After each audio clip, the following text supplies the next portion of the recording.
ಈ ಮೊನ್ನೆ ಬೆಂಗಳೂರು ಸಮೀಪ ಬಿಡದಿಯಲ್ಲಿ ಟೌನ್ಶಿಪ್ ಮಾಡಬೇಕು ಅಂತೇಳಿ ಏನು ಭೂಮಿಯನ್ನ ಒತ್ತುವರಿ ಮಾಡ್ಕೊಳಕ್ಕೆ ಏನು ಭೂಮಿಯನ್ನ ಪಡೆದುಕೊಳ್ಳಕ್ಕೆ ಸರ್ಕಾರದವರು ಕಸರತ್ತು ಮಾಡಕತ್ತಿದ್ರು. ಅವಾಗ ಅಲ್ಲಿ ರೈತರು ನಾವು ಭೂಮಿಯನ್ನ ಕೊಡೋದಿಲ್ಲ ಅಂತೇಳಿ ಅವರೇ ಹೇಳಕತ್ತಿದ್ರು. ಒಂದು ವೇಳೆ ಈ ಕೇಸ್ಗಳು ಕೋರ್ಟಿಗೆ ಹೋದ್ರೆ, ಈ ಪ್ರಕರಣಗಳು ಕೋರ್ಟಿಗೆ ಹೋದ್ರೆ, ಈಗ ಫಾರ್ ಎಕ್ಸಾಂಪಲ್ ಈಗ ಕೊಟ್ಟಿರೋ ಅಮೌಂಟ್ ಆಗ್ಲಿ ಕಡಿಮೆ ಆಗೈತೆ ಅಂತೇಳಿ ಕೋರ್ಟಿಗೆ ಹೋದ್ರೆ, ಅಥವಾ ಇಲ್ಲ ಈ ಭೂಮಿ ಬೆಳೆ ಬೆಳಿತಕ್ಕಂಥ ಭೂಮಿ ಇದನ್ನ ನೀವು ಒತ್ತುವರಿ ಮಾಡ್ಕೊಂಡು ಟೌನ್ಶಿಪ್ ಮಾಡಕ್ಕಾಗೋದಿಲ್ಲ, ಇಲ್ಲಿ ಜನರಿಗೆ ತೊಂದರೆ ಆಕೈತೆ ಅಂತ ಹೇಳಿ ಇಲ್ಲಿ ರೈತರೆಲ್ಲರೂ ಸೇರಿ ಸರ್ಕಾರದ ವಿರುದ್ಧ ಹೈಕೋರ್ಟಿಗೆ ಹೋದ್ರೆ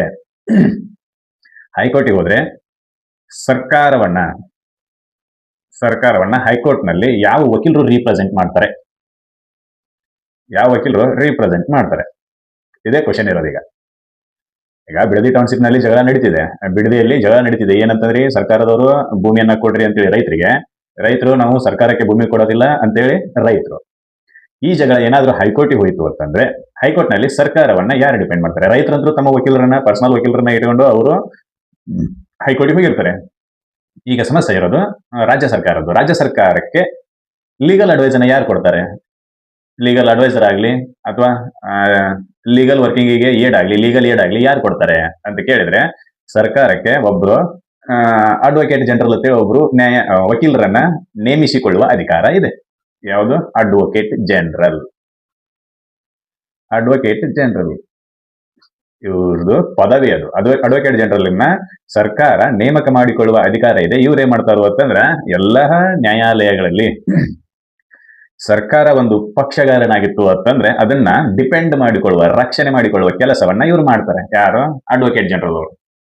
ಸರ್, ಹಂಗಾದ್ರೆ ಅಡ್ವೊಕೇಟ್ ಜನರಲ್ ಅವರನ್ನ ನೇಮಕ ಮಾಡ್ಕೋರಿ ಅಂತೇಳಿ ಎಲ್ಲಿ ಬರ್ದಾರ್ರಿ ಅಂತ ಕೇಳಿದ್ರೆ ಅದನ್ನ ಸಂವಿಧಾನದ ಕಲಂ 165ರಲ್ಲಿ ಬರ್ದಾರ. ಯಾಕಂದ್ರೆ ಸರ್ಕಾರ ಐತಿ ಅಂತಂದ್ರೆ ಜಗಳ ಇರೋದೆ, ಜಗಳ ಕೋರ್ಟಿಗೆ ಹೋಗೋದೆ. ಜಗಳ ಕೋರ್ಟಿಗೆ ಹೋಯ್ತು ಅಂತಂದ್ರೆ ಅಲ್ಲಿ ಸರ್ಕಾರನೇ ಹೋಗಿ ಇಲ್ಲ ಸರ್ ಎಲ್ಲಾ ಮಂತ್ರಿ ಮಂಡಲದವ್ರು ಹೋಗಿ ಕೋರ್ಟ್ ಹಾಕೊಂಡು ಇಲ್ಲ ಸರ್ ನಾವು ಆ ರೀತಿ ಕೆಲಸ ಮಾಡಿಲ್ಲ ಅಂತ ಪ್ರತಿದಿನ ಅದನ್ನ ಡಿಪೆಂಡ್ ಮಾಡ್ಕೊಳಕ್ ಆಗೋದಿಲ್ಲ. ಹೀಗಾಗಿ ಅವ್ರು ಏನ್ ಮಾಡ್ತಾರೋ ಅಂತಂದ್ರೆ ಒಬ್ಬ ಅಡ್ವೊಕೇಟ್ ಜನರಲ್ ಅನ್ನ ನೇಮಕ ಮಾಡ್ಕೋತಾರೆ. ಅವರಿಗೆ ಅಧಿಕಾರನೂ ಕೊಡ್ತದ ಸಂವಿಧಾನ. ಏನಂತೇಳಿ ಅಡ್ವೊಕೇಟ್ ಜನರಲ್ ಒಬ್ಬರನ್ನ ನೇಮಕ ಮಾಡ್ಕೊಳ್ರಿ ಅಂತೇಳಿ. ಅದು ವಿಧಿ 165. ಈಗ ಅದನ್ನ ಚರ್ಚೆ ಮಾಡೋಣ ಏನಂತೇಳಿ. ಏನ್ ಹೇಳ್ತೈತಿ ಆರ್ಟಿಕಲ್ 165 ಉಪಬಂಧ 1 ಏನ್ ಹೇಳ್ತೈತಿ ಅಂದ್ರೆ ಪ್ರತಿಯೊಂದು ರಾಜ್ಯದ ಏನ್ ಮಾಡ್ಬೇಕು ಅಂತಂದ್ರ ಹೈಕೋರ್ಟ್ನ ನ್ಯಾಯಾಧೀಶನಾಗುವ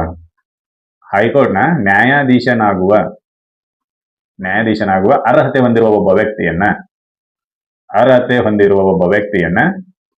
ಅಡ್ವೊಕೇಟ್ ಜನರಲ್ ಅನ್ನಾಗಿ ನೇಮಕ ಮಾಡಬೇಕು. ಅಟಾರ್ನಿ ಜನರಲ್ ಅಲ್ಲ. Attorney general is for the central, advocate general is for the state. ಅದು ವಿಧಿ 76, ಇದು ವಿಧಿ 165. ಏನು? ಪ್ರತಿಯೊಂದು ರಾಜ್ಯದ ರಾಜ್ಯಪಾಲರು ಹೈಕೋರ್ಟ್ನ ನ್ಯಾಯಾಧೀಶನಾಗುವ ಅರ್ಹತೆಯನ್ನು ಹೊಂದಿರುವ ಒಬ್ಬ ವ್ಯಕ್ತಿಯನ್ನ ಏನ್ ಮಾಡಬೇಕು? ಅಡ್ವೊಕೇಟ್ ಜನರಲ್ ಅನ್ನಾಗಿ ನೇಮಕ ಮಾಡಿಕೊಳ್ಳಬೇಕು. Article 165 fix. ಅಡ್ವೊಕೇಟ್ ಜನರಲ್ ಅನ್ನ ಯಾರು ನೇಮಕ ಮಾಡ್ಕೋತಾರೆ? ಒಂದನೇದು ರಾಜ್ಯಪಾಲ has a power to appoint advocate general. ಯಾರನ್ನ ನೇಮಕ ಮಾಡ್ಕೋಬೇಕು? ಹೈಕೋರ್ಟ್ನ ನ್ಯಾಯಾಧೀಶನಾಗುವ ಅರ್ಹತೆ ಹೊಂದಿರುವ ವ್ಯಕ್ತಿ. ಅಡ್ವೊಕೇಟ್ ಜನರಲ್ ಆಗುವ ವ್ಯಕ್ತಿಗೆ ಯಾವ ಅರ್ಹತೆ ಇರಬೇಕು? ಆ ಅರ್ಹತೆ ಯಾವ್ದಪ್ಪ ಅಂತಂದ್ರೆ ಹೈಕೋರ್ಟ್ನ ನ್ಯಾಯಾಧೀಶನಾಗುವ ಅರ್ಹತೆ ಹೊಂದಿರಬೇಕು. ಸರ್, ಅದೇ ಹೈಕೋರ್ಟ್ನ ನ್ಯಾಯಾಧೀಶನಾಗಲು ಯಾವ ಅರ್ಹತೆಗಳು ಇರಬೇಕು ಅಂತ ಕೇಳಿದ್ರೆ ಅವ ಮೊದಲು ಭಾರತದ ನಾಗರಿಕನಾಗಿರಬೇಕು. ಇನ್ನ ಎರಡನೇದು ಆತ ಕನಿಷ್ಠ 10 ವರ್ಷ ಹೈಕೋರ್ಟ್ ಮುಂದೆ ಸೇವೆ ಸಲ್ಲಿಸಿರಬೇಕು. ನ್ಯಾಯವಾದಿಯಾಗಿ, ಅಡ್ವೊಕೇಟ್ ಆಗಿ, ವಕೀಲನಾಗಿ ಕನಿಷ್ಠ 10 ವರ್ಷ ಸೇವೆ ಸಲ್ಲಿಸಿರಬೇಕು. ಇಲ್ಲವೇ ಕೆಳ ನ್ಯಾಯಾಲಯದಲ್ಲಿ ನ್ಯಾಯಾಧೀಶನಾಗಿ ಕನಿಷ್ಠ 10 ವರ್ಷ ಸೇವೆ ಸಲ್ಲಿಸಿರಬೇಕು. ಜುಡಿಷಿಯಲ್ ಆಫೀಸರ್ ಆಗಿ ಕನಿಷ್ಠ 10 ವರ್ಷ ಸೇವೆಯನ್ನ ಸಲ್ಲಿಸಿರಬೇಕು. Munsif judge, senior civil judge, DJ, PDJ ಹೀಗೆ 10 ವರ್ಷಗಳ ಕಾಲ ಸೇವೆ ಸಲ್ಲಿಸಿರ್ತಕ್ಕಂಥ ಒಬ್ಬ ವ್ಯಕ್ತಿಯನ್ನ ನೀವು ಏನ್ ಮಾಡಬಹುದು? ಅಡ್ವೊಕೇಟ್ ಜನರಲ್ ಅನ್ನಾಗಿ ನೇಮಕ ಮಾಡಬಹುದು. ಇವತ್ತು ಕ್ವಾಲಿಫಿಕೇಶನ್ ಏನ್ ಹೇಳಕತ್ತಾರ ಅಂತಂದ್ರೆ ಹೈಕೋರ್ಟ್ನ ನ್ಯಾಯಾಧೀಶನಾಗುವ ಒಬ್ಬ ವ್ಯಕ್ತಿಯನ್ನ ನನ್ ಕರ್ಕೊಂಡು ಹೋಗಿ ಸೀದಾ ತಂದು ಆಗಿರಪ್ಪ ಅಡ್ವೊಕೇಟ್ ಜನರಲ್ ಆಗ್ರಿ ಅಂತೇಳಿ ನೇಮಕ ಮಾಡಿಕೊಳ್ಳಲು ರಾಜ್ಯಕ್ಕೆ ಅವಕಾಶ ಇಲ್ಲ. ರಾಜ್ಯ ಯಾರನ್ನ ಅಡ್ವೊಕೇಟ್ ಜನರಲ್ ಅನ್ನಾಗಿ ನೇಮಕ ಮಾಡಬೇಕು ಅಂತಂದ್ರೆ ಹೈಕೋರ್ಟ್ನ ನ್ಯಾಯಾಧೀಶನಾಗುವ ಅರ್ಹತೆ ಹೊಂದಿರುವ ಒಬ್ಬ ವ್ಯಕ್ತಿಯನ್ನ ನೀವು ಅಡ್ವೊಕೇಟ್ ಜನರಲ್ ಅನ್ನಾಗಿ ನೇಮಕ ಮಾಡಬೇಕೆ ಹೊರತು ಯಾವುದೇ ವ್ಯಕ್ತಿಯನ್ನ ಕರ್ಕೊಂಡ್ಬಂತಂದು ಆ ಪದವಿಯಲ್ಲಿ ಕೂಡಿಸುವ ಹಾಗಿಲ್ಲ ಅಂತೇಳಿ ಡೈರೆಕ್ಷನ್ ಕೊಡ್ತಾರೆ. ಯಾರಿಗೆ? ಸ್ಟೇಟ್ದವ್ರಿಗೆ. ಯಾರು? ಸಂವಿಧಾನ. ನಾವದು ಡೈರೆಕ್ಷನ್ ಕೊಟ್ಟರೆ ಅವ್ರು ಎಲ್ಲಿ ಕೇಳ್ತಾರೆ? ಅದಕ್ಕೆ ಸಂವಿಧಾನ ಡೈರೆಕ್ಷನ್ ಕೊಡ್ತೈತೆ ಅವ್ರಿಗೆ. ಸರ್ ಅವನೇ ಅಪಾಯಿಂಟ್ಮೆಂಟ್ ಮಾಡ್ರಿ, ಅವ್ನು ಸರಿ ಇಲ್ಲ, ಅವ್ನ ನ್ಯಾಯಾಧೀಶನಾಗೂ ಅರ್ಹತೆನೇ ಇಲ್ಲ, ಅವ್ನು ಅಪಾಯಿಂಟ್ಮೆಂಟ್ ಮಾಡ್ಕೊಳಕ್ ಬರಂಗಿಲ್ಲ ಅಂತ ನಾವ್ ಹೇಳಿದ್ರೆ ಅವ್ರು ಕೇಳೋದಿಲ್ಲ. ಅದಕ್ಕೆ ಸಂವಿಧಾನವೇ ಹೇಳ್ತೈತಿ ಏನಂತ ಹೇಳಿ, you can not cross the limit made by me. ನಾ ಏನು ಮಿತಿ ಹಾಕಿನ್ಲಿ ಅದನ್ನ ದಾಟಿ ನೀನ್ ಏನು ಮಾಡಕ್ ಬರೋದಿಲ್ಲ ಅಂತ ಹೇಳಿ ಸಂವಿಧಾನ ಹೇಳ್ತೈತೆ. ಅದು ಮಿತಿ ಏನಪ್ಪಾ ಅಂತಂದ್ರೆ, ಒಬ್ಬ ವ್ಯಕ್ತಿ ಅಡ್ವೊಕೇಟ್ ಜನರಲ್ ಆಗಿ ನೇಮಕ ಆಗಬೇಕಾಗಿತ್ತು ಅಂತಂದ್ರೆ ಆ ವ್ಯಕ್ತಿ 2 ಅರ್ಹತೆಗಳನ್ನ ಹೊಂದಿರಬೇಕು. ಒಂದು, ಆತ ಹೈಕೋರ್ಟ್ಗಳ ಮುಂದೆ, ರಾಜ್ಯದಲ್ಲಿ ಇರ್ತಕ್ಕಂಥ ಹೈಕೋರ್ಟ್ಗಳ ಮುಂದೆ 10 ವರ್ಷ ನ್ಯಾಯವಾದಿಯಾಗಿ ಕೆಲಸ ಮಾಡಿರಬೇಕು, ವಕೀಲನಾಗಿ ಕೆಲಸ ಮಾಡಿರಬೇಕು. ಇಲ್ಲವೇ ಜುಡಿಷಿಯಲ್ ಆಫೀಸರ್ ಆಗಿ 10 ವರ್ಷ ಕೆಲಸ ಮಾಡಿರಬೇಕು. ಜುಡಿಷಿಯಲ್ ಆಫೀಸರ್ಸ್ ಅಂತಂದ್ರೆ ಕೆಳ ನ್ಯಾಯಾಲಯಗಳಲ್ಲಿ ಜಡ್ಜಸ್ ಆಗಿ ಕೆಲಸ ಮಾಡಿರಬೇಕು. That's all.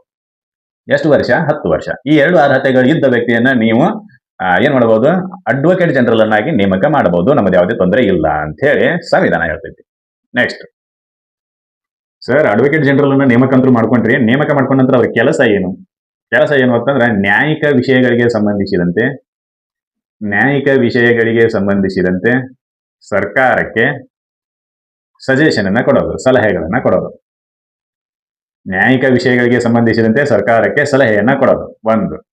ಆಮೇಲೆ ರಾಜ್ಯಪಾಲರು ಅವರಿಗೆ ವಹಿಸಿರ್ತಕ್ಕಂಥ ನ್ಯಾಯಿಕ ವಿಷಯಗಳನ್ನ ನಿರ್ವಹಿಸೋದು, ಲೀಗಲ್ ಸಬ್ಜೆಕ್ಟ್ಸ್ ಗಳನ್ನ ನಿರ್ವಹಿಸೋದು. ಯಾರು? ರಾಜ್ಯಪಾಲರು ಅವರಿಗೆ ವಹಿಸಿರ್ತಕ್ಕಂಥದ್ದು ನ್ಯಾಯಿಕ ವಿಷಯಗಳನ್ನು ನಿರ್ವಹಿಸೋದು.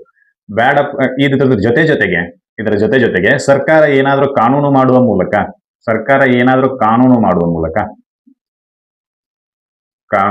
ಮೂಲಕ ಬೇರೆ ಯಾವುದೇ ನ್ಯಾಯಿಕ ವಿಷಯವನ್ನ ಅವ್ರಿಗೆ ವಹಿಸಿಕೊಟ್ರು ಅಂತಂದ್ರೆ, ಆ ಕೆಲಸವನ್ನ ಮಾಡೋದು. 3 ಕೆಲಸಗಳನ್ನ ಅವ್ರು ಮಾಡಬೇಕು. ಒಂದನೇದು, ನ್ಯಾಯಿಕ ವಿಷಯಗಳಿಗೆ ಸಂಬಂಧಿಸಿದಂತೆ ಸರ್ಕಾರಕ್ಕೆ ಸಲಹೆ ಕೊಡಬೇಕು. ರಾಜ್ಯಪಾಲರು ಅವರಿಗೆ ವಹಿಸಿರ್ತಕ್ಕಂಥ ನ್ಯಾಯಿಕ ವಿಷಯಗಳ ಬಗ್ಗೆ ಕೆಲಸ ಮಾಡಬೇಕು. ಸರ್ಕಾರ ಕಾನೂನು ಮಾಡುವ ಮೂಲಕ, ಸರ್ಕಾರ ಅನ್ನೋದಕ್ಕಿಂತ ಲೆಜಿಸ್ಲೇಟಿವ್ ಅಸೆಂಬ್ಲಿ, ಶಾಸಕಾಂಗ, ವಿಧಾನಸಭೆ ಕಾನೂನು ಮಾಡುವ ಮೂಲಕ ಇಂತಹ ನ್ಯಾಯಿಕ ವಿಷಯಗಳನ್ನ ನೀವು ನಿರ್ವಹಿಸಬೇಕು ಅಂತೇಳಿ ಏನಾದ್ರೂ ಒಂದು ಕಾನೂನು ಮಾಡಿತು ಅಂತಂದ್ರೆ ಆ ವಿಷಯಗಳನ್ನು ಸಹಿತ ಅಡ್ವೊಕೇಟ್ ಜನರಲ್ ಅವರು ನಿರ್ವಹಿಸಬೇಕಾಗ್ತೈತಿ. ಇದಿಷ್ಟು ಅವರ ಕೆಲಸ. ಎಲ್ಲಿ ಹೇಳ್ಯಾರ ಸರ್ ಇದನ್ನ ಕೇಳಿದ್ರೆ, ಅಲ್ಲೇ ಹೇಳ್ಯಾರ. ಆರ್ಟಿಕಲ್ 165 ಉಪಬಂಧ 2ರಲ್ಲಿ ಹೇಳ್ಯಾರ. ನೇಮಕಾತಿ ಅಂತೂ ಮಾಡ್ಕೊಂಡ್ರಿ. ನೇಮಕಾತಿ ಮಾಡ್ಕೊಂಡ ನಂತರ ಅವ್ರಿಗೆ ಖಾಲಿ ಪೇಮೆಂಟ್ ಕೊಡೋದನ್ನ ಇಲ್ಲ. ಅವ್ರಿಗೆ ಏನ್ ಮಾಡಬೇಕು? ಕೆಲಸ ಕೊಡಬೇಕು. ಕೆಲಸ ಏನು? ನ್ಯಾಯಿಕ ವಿಷಯಗಳಿಗೆ ಸಂಬಂಧಿಸಿದಂತೆ ಸರ್ಕಾರಕ್ಕೆ ಸಲಹೆ.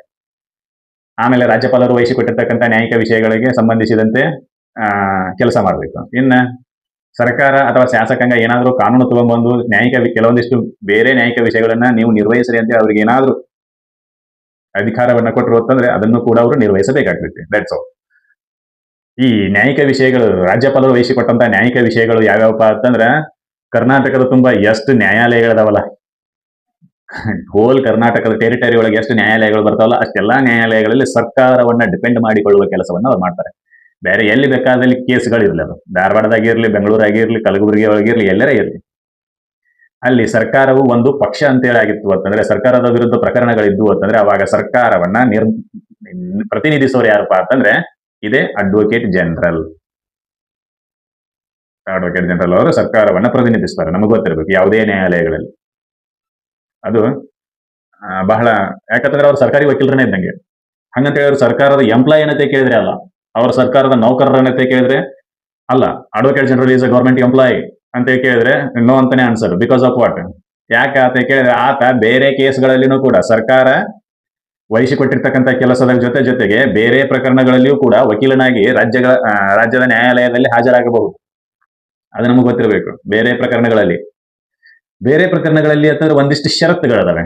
ರಾಜ್ಯದ ವಿರುದ್ಧ ಇರ್ತಕ್ಕಂಥ ಪ್ರಕರಣಗಳಲ್ಲಿ ಆತ ವಕೀಲನಾಗಿ ಭಾಗವಹಿಸುವಂತಿಲ್ಲ, ಪಾರ್ಟಿಸಿಪೇಷನ್ ಮಾಡುವಂತಿಲ್ಲ. ಸರ್ಕಾರ ಒನ್ ಆಫ್ ದಿ ಡಿಪೆಂಡ್ ಇದ್ದಾಗ ಅದನ್ನು ಸರ್ಕಾರವನ್ನು ಡಿಪೆಂಡ್ ಮಾಡ್ಕೊಳ್ಳುವ ಕೆಲಸ ಅಡ್ವೊಕೇಟ್ ಜನರಲ್ ಅವರಾಗಿರ್ತೈತಿ. ಹೀಗಾಗಿ ಸರ್ಕಾರದ ವಿರುದ್ಧವೇ ವಾದ ಮಾಡುವಂತಿಲ್ಲ. ಅದನ್ನೊಂದು ಪರ್ಸನಲ್ ಆಗಿ ದೃಷ್ಟಿಯಲ್ಲಿ ಇಟ್ಟುಕೊಂಡು ಆತ ಬೇರೆ ಪ್ರಕರಣಗಳಲ್ಲಿ ವಕಾಲತನ ವಹಿಸಬಹುದು, ವಕೀಲಿಕೆ ಮಾಡಬಹುದು. ಸರ್ಕಾರದ ಎಂಪ್ಲಾಯ್ ಆಗಿದ್ದ ಅಂತಂದ್ರೆ, ಸರ್ಕಾರದ ನೌಕರರಾಗಿದ್ದ ಅಂತಂದ್ರೆ ಸರ್ಕಾರ ಏನ್ ಕೆಲಸ ಕೊಟ್ಟಕ್ಕ ಅದನ್ನಷ್ಟೇ ಮಾಡ್ಬೇಕಾಗ್ತೈತಿ, ಬೇರೆ ಏನು ಮಾಡಕ್ ಬರೋದಿಲ್ಲ. ಹೀಗಾಗಿ ಆತ ಸರ್ಕಾರದ ನೌಕರನಲ್ಲ, ಸರ್ಕಾರಕ್ಕೆ ಕಾನೂನಿನ ಸಲಹೆಗಾರನೇ ಹೊರತಾಗಿ ನೌಕರನಲ್ಲವ. ಅದು ಗೊತ್ತಿರಬೇಕು. ಅಡ್ವೊಕೇಟ್ ಜನರಲ್ ಬಗ್ಗೆ ಭಾರಿ ಚಂದ ಇದೆ ಇದು. ಯಾಕಂದ್ರೆ ಕ್ವಶನ್ ಆಗೋ ಚಾನ್ಸಸ್ ಜಾಸ್ತಿ ಇರ್ತೈತಿ. Advocate general is a government employ for the legal service ಅಂತ ಕೇಳಿದ್ರೆ ಇಲ್ಲ. ನ್ಯಾಯಿಕ ವಿಷಯಗಳಿಗೆ ಸಂಬಂಧಿಸಿದಂತೆ ಅಡ್ವೊಕೇಟ್ ಜನರಲ್ ಒಬ್ರು ಸರ್ಕಾರದ ನೌಕರರಾಗಿರುತ್ತಾರೆ ಅಂತ ಕೇಳಿದ್ರೆ ಆನ್ಸರ್ ಇಲ್ಲ. He is not a government employ but is appointed by the government. ಆತ ಸರ್ಕಾರದಿಂದಲೇ ನೇಮಕ ಆಗಿರ್ತಾರೆ, ಆದ್ರೆ ಸರ್ಕಾರದ ನೌಕರನಲ್ಲ. ಇದು ನಮಗೆ ಗೊತ್ತಿರಬೇಕು. ಈ ವಿಷಯ ಬಾರಿ ಕ್ಲಿಯರ್ ಆಗಿ ವಿಷಯ ಗೊತ್ತಿರಬೇಕು. ಯಾಕಂತಂದ್ರೆ ಆತ ಕರ್ನಾಟಕದ ಭೂಭಾಗದ ತುಂಬೆಲ್ಲ ಇರ್ತಕ್ಕಂಥ ನ್ಯಾಯಾಲಯಗಳಲ್ಲಿ ಕರ್ನಾಟಕ ಸರ್ಕಾರವನ್ನ ಪ್ರತಿನಿಧಿಸ್ತಿರ್ತಾರೆ. ಒಂದು ವೇಳೆ ಕರ್ನಾಟಕ ಸರ್ಕಾರ ಪಕ್ಷಗಾರನಾಗಿರದ ಪಕ್ಷದಲ್ಲಿ ಪಕ್ಷಗಾರನಾಗಿರದ ಪ್ರಕರಣಗಳಲ್ಲಿ ಆತ ವಕಾಲತನ ವಹಿಸಬಹುದು. ಅದಕ್ಕೆ ಯಾವುದೇ ರೀತಿಯಾಗಿರ್ತಕ್ಕಂಥ ರೆಸ್ಟ್ರಿಕ್ಷನ್ ಇಲ್ಲ. ಈ ಒಂದೇ ಕಾರಣಗಳಿಂದ ಅದನ್ನ ಅವನ್ನ ಏನಂತ ಕರಿತೀವಿ, ಅಡ್ವೊಕೇಟ್ ಜನರಲ್ ಅವರನ್ನ ಕರ್ನಾಟಕ ಸರ್ಕಾರದ ನೌಕರನಲ್ಲ ಅಂತೇಳಿ ಕರಿತೀವಿ. ಇನ್ನು ಮುಂದಿಂದ ನೋಡೋಣ. ಅವ್ನಿಗೆ ಕೆಲಸನೂ ಕೊಟ್ರಿ, ಪೇಮೆಂಟ್ ಹೆಂಗ್ ಕೊಡೋದು? ಈಗ ಅಡ್ವೊಕೇಟ್ ಜನರಲ್ ಅವ್ರನ್ನ ನೇಮಕ ಮಾಡ್ಕೊಂಡ್ರಿ, ಅವರಿಗೆ ಕೆಲಸವನ್ನು ಕೊಟ್ರಿ, ಮಾಡಿದ ಕೆಲಸಕ್ಕಾಗಿ ಕೂಲಿ ಕೊಡ್ಬೇಕಲ್ಲ. ಏನ್ ಹೇಳ್ತೈತಲ್ಲ, ದುಡಿದವನ ಬೆವರು ಆರುವಕ್ಕಿಂತ ಮುಂಚೆ ಆತನ ಕೂಲಿಯನ್ನ ಕೊಡಬೇಕು ಅಂತ. ಈಗ ಕೂಲಿ ಕೊಡ್ಬೇಕಲ್ಲ. ಕೂಲಿ ಕೊಡ್ರಿ ಅಂತ ಹೇಳೋದು ಯಾವುದು? ಆರ್ಟಿಕಲ್ 165 ಉಪಬಂಧ 3 ಹೆಂಗ್ ಕೊಡ್ರಿ ಅಂತ ಹೇಳ್ತೈತಿ ಅನ್ನೋದು ನೋಡ್ಬೇಕಷ್ಟೇ. ಏನ್ ಹೇಳ್ತೈತಿ ಅಂತಂದ್ರೆ, ರಾಜ್ಯಪಾಲರು ನಿರ್ಧರಿಸಿದ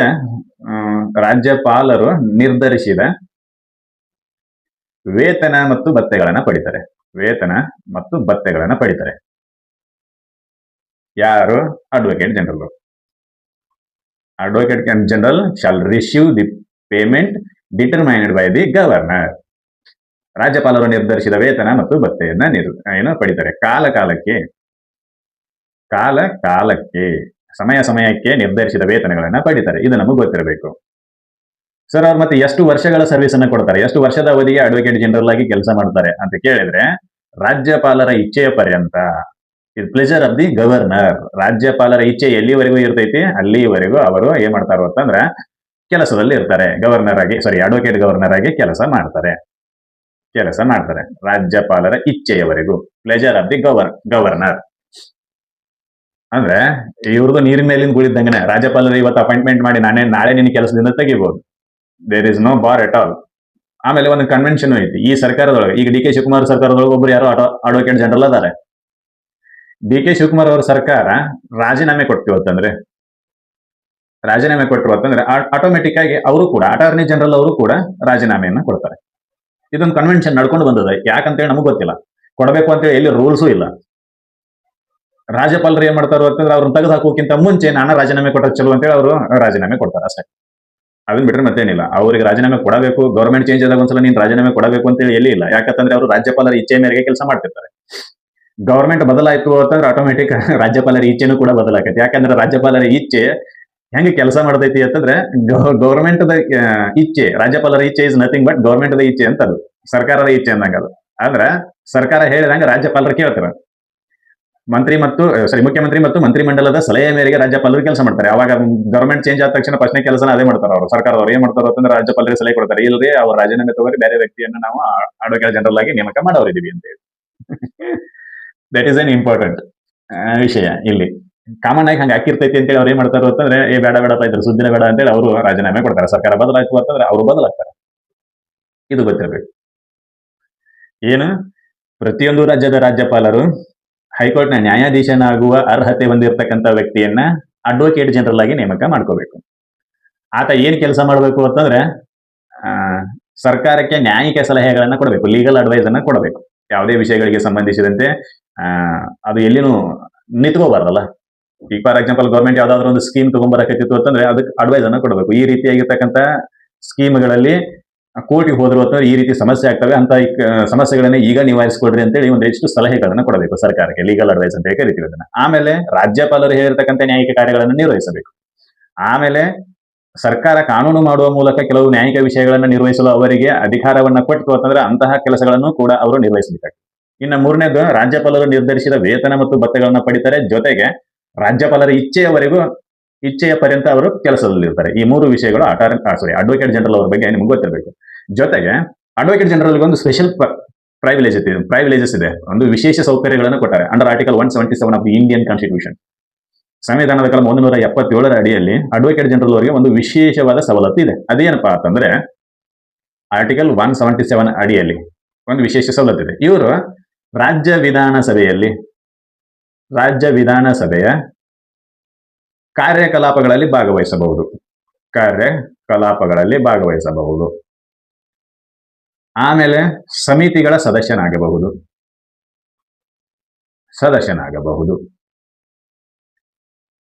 ಆದ್ರೆ ವೋಟ್ ಹಾಕುವಂತಿಲ್ಲ, ಮತದಾನ ಮಾಡುವಂತಿಲ್ಲ. ಈ ಪ್ರೈವಿಲೇಜಸ್ ಆರ್ಟಿಕಲ್ 177 ಅಡಿಯಲ್ಲಿ ಸಂವಿಧಾನ ಅಡ್ವೊಕೇಟ್ ಜನರಲ್ ಅವರಿಗೂ ಕೊಟ್ಟೈತಿ.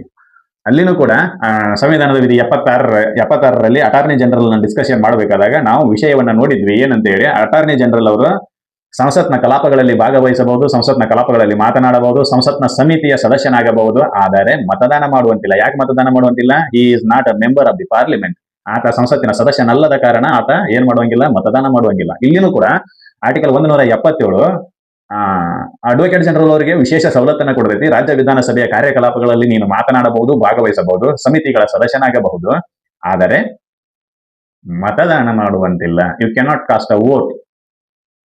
ಮತದಾನ ಮಾಡುವಂತಿಲ್ಲ. ಅದೊಂದು ರೆಸ್ಟ್ರಿಕ್ಷನ್ ಅನ್ನು ಬಿಟ್ಟು ವಿಧಾನಸಭೆಯ ಸದಸ್ಯರಿಗಿರುವ ಎಲ್ಲಾ ಅರ್ಹತೆಗಳು ನಿನಗದಾವು ಅಂತ ಹೇಳ್ತಾರ. ಯಾಕಂದ್ರೆ ಚರ್ಚೆಗಳಲ್ಲಿ ಲೀಗಲ್ ವಿಷಯಗಳಿಗೆ ಸಂಬಂಧಿಸಿದಂತೆ ಏನಾದ್ರೂ ಕ್ವರೀಸ್ ಇದ್ದು ಅಂತಂದ್ರೆ ಆ ಚರ್ಚೆಗಳ ಸಮಯದಲ್ಲಿ ಇವರು ಅದನ್ನ ಕ್ಲಿಯರ್ ಮಾಡ್ತಾರೆ. ಹಿಂಗೆ ಲೀಗಲ್ ವಿಷಯಗಳು, ನ್ಯಾಯಿಕ ವಿಷಯಗಳು ಹಿಂಗಿದ್ದು, ಕಾನೂನು ಸಂಬಂಧಪಟ್ಟಂತೆ ವಿಷಯಗಳು ಈ ರೀತಿ ಇದ್ದಾಗ ನಾವು ಈ ರೀತಿ ನಡ್ಕೋಬೇಕು ಅನ್ನೋದನ್ನ ಚರ್ಚೆಗಳ ಮೂಲಕ ಇವರು ತಿಳಿಸ್ತಾರೆ. ಹೀಗೆ ತಿಳಿಸೋದ್ರಿಂದ ಒಂದು ಸಮಸ್ಯೆಗೆ ಪರಿಹಾರ ಸಿಗುತ್ತೈತೆ. ಅದಕ್ಕೆ ಇವರಿಗೆ ಸದಸ್ಯನಲ್ಲದ ವ್ಯಕ್ತಿಯೂ ಕೂಡ ವಿಧಾನಸಭೆಯ ಕಾರ್ಯಕಲಾಪಗಳಲ್ಲಿ ಭಾಗವಹಿಸಲು ಅನುಕೂಲ ಮಾಡಿಕೊಡ್ತಾರೆ ಸಂವಿಧಾನ. ನಮಗೆ ಗೊತ್ತಿರಬೇಕು. ಎಷ್ಟು ಕ್ಲಿಯರ್ ಅಂತಂದ್ರೆ, ಕೆಲವೊಂದಿಷ್ಟು ಸಮಯದಲ್ಲಿ ವಿಧಾನಸಭೆಯ ಸದಸ್ಯರಲ್ಲಿ ಸಂವಿಧಾನದ ಅಥವಾ ಕಾನೂನಿನ ಪರಿಣಿತರು ಅದರೊಳಗೆ ಇರೋದಿಲ್ಲ, ಎಕ್ಸ್ಪರ್ಟ್ಸ್ ಇರೋದಿಲ್ಲ. ಹೀಗಾಗಿ ಅಡ್ವೊಕೇಟ್ ಜನರಲ್ ಅವರಿಗೆ ನೀವು ಬರ್ರಿ, ಇದ್ರ ಬಗ್ಗೆ ನಮಗೆ ಮಾಹಿತಿ ಕೊಡ್ರಿ ಅಂತೇಳಿ ರಿಕ್ವೆಸ್ಟ್ ಮಾಡೋದು ಏನೈತಿ, ಅವ್ರಿಗೆ ಪರ್ಮಿಷನ್ ಕೊಟ್ಟರೆ ಅದಕ್ಕೆ ಸಂಬಂಧಪಟ್ಟಂಗೆ ಅವ್ರು ಮಾತಾಡ್ತಾರಲ್ಲ ಅಂತೇಳಿ ಅವ್ರಿಗೊಂದು ಸೀಟು ವಿಧಾನಸಭೆದೊಳಗೆ ಫಿಕ್ಸ್ ಇರ್ತೈತಿ. ಕರ್ನಾಟಕದ ವಿಧಾನಸಭೆಯ ಸಂಖ್ಯೆ ಎಷ್ಟಪ್ಪ ಅಂತಂದ್ರೆ 224 ಇದೆ. ಇದ್ರ ಜೊತೆಗೆ ಪ್ಲಸ್ ಒಂದು ಸೀಟನ್ನು ಎಕ್ಸ್ಟ್ರಾ ಮಾಡಿರ್ತಾರೆ. ಯಾಕಪ್ಪ ಅಂತಂದ್ರೆ ಅಡ್ವೊಕೇಟ್ ಜನರಲ್ ಅವರು ಬಂದು ಮಾತಾಡ್ರಿ ಅಂತ. ಇದು ಗೊತ್ತಿರಬೇಕು. ಇದಿಷ್ಟು ವಿಷಯ ಅಡ್ವೊಕೇಟ್ ಜನರಲ್ ಅವರ ಬಗ್ಗೆ. ಇನ್ನು ಮುಂದಿನ ವಿಡಿಯೋದಲ್ಲಿ ರಾಜ್ಯ ವಿಧಾನಸಭೆ ಮತ್ತು ವಿಧಾನ ಪರಿಷತ್ಗಳ ಬಗ್ಗೆ ಚರ್ಚೆ ಮಾಡೋಣ. ಈ ವಿಡಿಯೋದಲ್ಲಿ ನಿಮಗೆ ನೀಡಿರ್ತಕ್ಕಂಥ ಮಾಹಿತಿ ಎಲ್ಲರಿಗೂ ಇಷ್ಟ ಆಗಿದೆ ಅಂತ ಅನ್ಕೊತೀನಿ. ಇಷ್ಟ ಆಗಿತ್ತು ಈ ಮಾಹಿತಿಯನ್ನು ಎಲ್ಲರಿಗೂ ಶೇರ್ ಮಾಡ್ರಿ, ಚಾನಲ್ ಅನ್ನು ಸಬ್ಸ್ಕ್ರೈಬ್ ಮಾಡ್ರಿ, ಲೈಕ್ ಕಮೆಂಟ್ ಮಾಡಿದ್ರೆ ಅಂತ ಮುಂದಿನ ವಿಡಿಯೋದಲ್ಲಿ ಮತ್ತೆ ಭೇಟಿ ಹೋಗೋಣ. ಅಲ್ಲಿವರೆಗೂ ಧನ್ಯವಾದಗಳು. ಜೈ ಹಿಂದ್.